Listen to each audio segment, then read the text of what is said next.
కృపాభరితుడైన మా యేసు ప్రభువా, మీ అపారమైన ప్రేమను బట్టి మిమ్మల్ని స్తుతించి కీర్తించి మహింపరుస్తున్నాను. ఈ ఉదయకాలం అందు ప్రభువా, ఈ వాక్యం వింటున్నటువంటి బిడ్డలు అందరి కొరకు ప్రత్యేకంగా ప్రార్థిస్తున్నాను. ఎంతో మంచి దేవుడు మీరు. మీ గొప్పతనాన్ని వివరించుటకు ప్రపంచంలో అనేక మంది, కోట్ల మంది మీ గొప్పతనాన్ని వివరిస్తున్నారు, కానీ పూర్తి కాలేదు తండ్రి. అంత గొప్ప దేవుడు ప్రభువా. వాక్యం వింటున్నటువంటి బిడ్డలు ఈ వాక్యము ద్వారా మీ గొప్పతనమును తెలుసుకొని మీకు పరిపూర్ణంగా లోబడి జీవించుటకు నేర్పించండి. వ్యక్తిగతంగా ప్రతి వారు, కుటుంబాలు సంఘాలు కూడా మీకు లోబడి జీవించుటకు నేర్పించండి. శత్రువైన సాతానుడి కార్యాల నుండి బిడలను విడిపించండి. ఎందరో ఎన్నో విధాలైన దుఃఖాల చేత, విచారాల చేత బాధపడుతున్నారు. వారందరిపైన మీ కనికరాన్ని చూపెట్టండి. యేసు ప్రభుల వారి నామములో ప్రార్థన చేసి వేడుకుంటున్నాను పరలోకపు తండ్రి. Amen, amen. అక్టోబర్ మాసం 15వ తారీఖు 2025 బుధవారం. ప్రియులారా, 2వ దినవృత్తాంతాల గ్రంథము 30వ అధ్యాయం.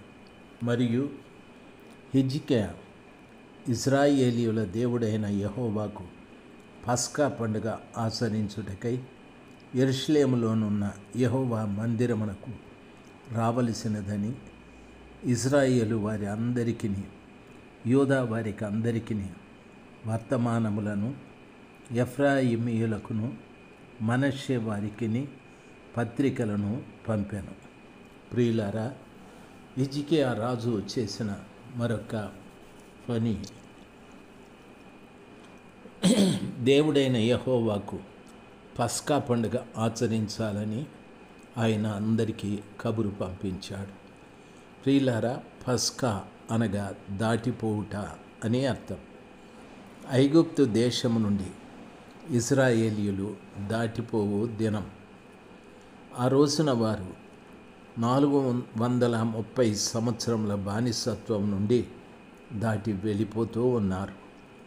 మనము కూడా పాపమనే బానిసత్వంలో ఎంతకాలం నుండి ఉంటిమో దాని నుండి మనము దాటిపోవాలి. రెండవది, ఆ దినమున సంహారకపు దూత ఐగుప్తు దేశంలో సంచారం చేస్తూ ఉంది. ఇశ్రాయేలీయులు ఉన్న గోషెను ప్రాంతంలో కూడా. అయితే గోషెనులో ప్రతి ఇంటి గుమ్మం మీద గొర్రెపిల్ల రక్తము పోయబడి ఉంది. ఏ ఇంటి గుమ్మం మీద రక్తము కనిపించాదో సంహారకపు దూత ఆ ఇంటిని దాటి వెళ్ళాలి. అనగా మనము కూడా పరమ గొర్రెపిల్లైన యేసు ప్రభుల వారి రక్తము మన మీద పోయబడి ఉండాలి.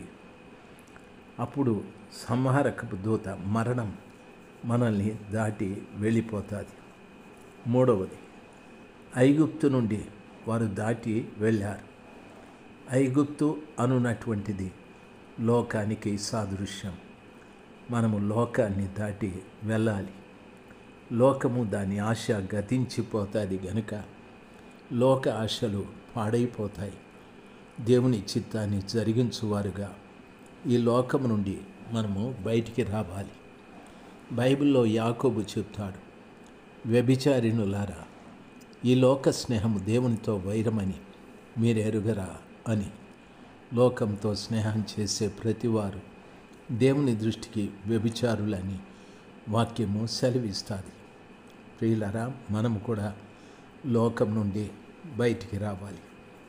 నాలుగవది, ఫరో పరిపాలన నుండి బయటికి రావాలి. ఫరో అంటే గొప్ప వంశం. ప్రపంచంలో గొప్ప వంశము పాపపు వంశం. అనగా సాతానుడి పరిపాలన నుండి మనం బయటికి రావాలి. ఈ 4 కార్యాలు మన జీవితంలో కూడా జరగాలి. ఆ రీతిగా వారు దాటి రావడం ఈ 4 విషయాలలో వారు దాటి వచ్చారు. ఆ దినమున పస్కా గొర్రెపిల్ల, ఏడాది మగ గొర్రెపిల్ల కానీ ఏడాది మగ మేకపిల్ల కానీ వధించి ఆ రక్తాన్ని ఇశ్రాయేలీయుడు ప్రతి ఇంటి వాకిట ఆ గుమ్మం మీద రాయాలి. ఆ మాంసమును కాల్చుకొని చేదు కూరలతో కలిపి తింటూ బయలుదేరాలి. అది పస్కా. అదే రీతిగా ప్రభు పిల్లలైన మనము కూడా ఆ పండుగని అంటే ఆ అనుభవాన్ని కలిగి జీవించాలి. ఆ రోజున ఇశ్రాయేలీయులు ఐగుప్తు నుండి బయటికి వచ్చిన ఆ దినమును పురస్కరించుకొని సంవత్సరము వారు పస్కా పండుగని ఆచరిస్తూ వచ్చారు.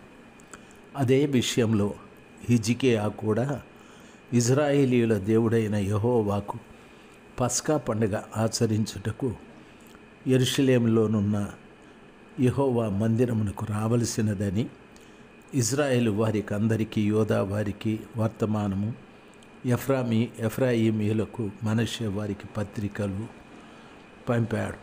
ప్రియులారా, దయచేసి గమనించవలసిన విషయం, అందరికీ రాజుగారు వర్తమానము, పత్రికలు పంపి యెహోవా దేవునికి పస్కా పండుగను ఆచరించాలి రండి అని చెప్పాడు.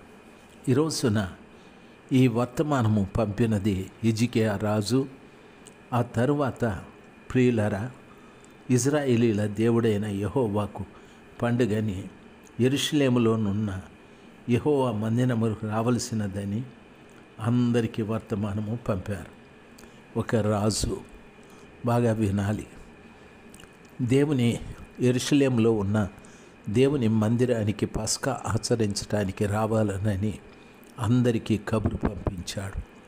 ప్రియులారా, చాలామంది మనము మందిరానికే రాము.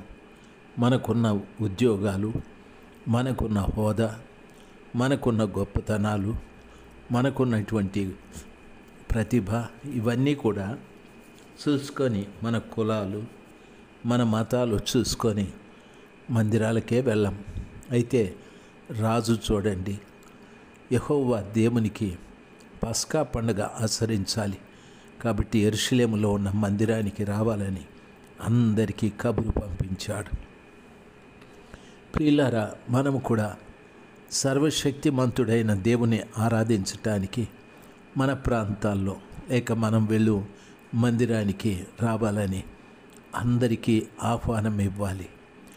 అందరికీ చెప్పాలి, రండి, మన కొరకు పస్కా బలి పశువుగా బలి అయిపోయిన యేసు ప్రభుల వారిని ఆరాధిస్తాం. యేసు ప్రభుల వారిని మనము పూజిస్తాం, నమస్కరిస్తాం, ఆయనను సేవిస్తాం. రండి అని సకల జనులను ఆహ్వానించేవారుగా మనం ఉండాలి. మన దేవుని యొక్క గొప్పతనాన్ని ప్రజలకు తెలియజెప్పునటువంటి వారుగా మనం ఉండాలి. దైవ జనాంగమా, దేవుని బిడ్డలు మీరు ప్రతి వారు కూడా ఈ గొప్ప ఆలోచన కలిగి సర్వశక్తిమంతుడైన దేవుని కొరకు పనిచేసే బిడ్డలుగా మనమందరము మారుదుముగాక. తరువాత సేవకు చాలినంతమంది యాజకులు తమను తాము ప్రతిష్ఠించుకొనకుండుట చేతను, జనులు యెరూషలేములో కూడుకొనుకొండుట చేతను మొదటి నెలయందు పస్కా పండుగ జరగకపోగా అని వాక్యం సెలవిస్తుంది. ప్రియులారా, సేవకు చాలినంతమంది యాజకులు తమను తాము ప్రతిష్ఠించుకొనలేదు. ఈ రోజున ప్రియులారా, సేవకు చాలినంతమంది సేవకులు లేరు. యేసు ప్రభుల వారు కూడా చెప్పారు, కోత విస్తారముగా ఉన్నది, కానీ కోత కోసే పనివారు తక్కువ ఉన్నారు. పనివారి కొరకు ప్రార్థన చేయండి అని. ఈ రోజున చాలామంది ప్రతిష్ఠించబడిన సేవకులు ఉన్నారు, ప్రతిష్ట లేని సేవకులు కూడా ఉన్నారు. వారు ఎందుకొరకు సేవకు వచ్చారో, సేవ అంటే ఏమిటో, సేవ చేయటానికి నాకున్న అర్హత ఏమిటి అనేది కూడా చాలామందికి తెలియదు. 100కి ఒక 60 మంది ఈ రీతిగా ఒక అజ్ఞాన దశలో పరిచర్య చేస్తున్నారు. ప్రతిష్ట లేని వారు, తమను తాము దేవునికి సమర్పించుకొని వారు, ఏదో లాభాన్ని అపేక్షించి పనిచేసేవారు, ఏదో తన కడుపు పొట్ట కూటి కొరకు ఆశపడి పనిచేసేవారు ఎంతోమంది ఉన్నారు. ఈ వాక్యాన్ని వింటున్నటువంటి మీరు కూడా ఆలోచించాలి. మీరు నిజంగా దేవునికి ప్రతిష్ఠించుకొని పరిచర్య చేస్తున్నారా? అసలు పరిచర్య చేసేటప్పుడు ప్రతిష్ట అనేది ఒకటి ఉంది అనేది తెలియకుండా చేస్తున్నారా? ఆలోచించాలి. ప్రతిష్ఠించుకోవడం అంటే పెళ్ళి కాక మునుపు ఆ స్త్రీ ఎవరో పురుషుడెవరో, పెళ్ళైన తరువాత స్త్రీ ఆ భర్తకు ప్రతిష్ఠించుకుంటుంది, ఆ పురుషుడు ఆ భార్యకు ప్రతిష్ఠించుకుంటాడు. ఒకరికి ఒకరు ప్రతిష్ఠించుకొని ఒకరి కోసం ఒకరు కష్టమైన, నష్టమైన, వ్యాధి అయినా అన్నింటిలోనూ కలిసి మెలిసి జీవిస్తారు. దేవుని పరిచర్యలో దేవుని కొరకు ప్రతిష్ఠించుకున్న యాజకుడు అయితే అన్ని కాలాలలో ప్రభుల వారిని అనుసరిస్తూ జీవిస్తావు. ఇది నాకు కొదువ, ఇది నాకు కష్టము, నష్టమని ఆలోచించావు. ఆ రీతిగా ప్రభుని ప్రతిష్ఠించుకొని దేవుని పరిచర్య చేయదము గాక. Amen, amen. దేవుడు మిమ్మల్ని దీవించుగాక. ఆమెన్. 2వ వచనము పూర్తయ్యాలి.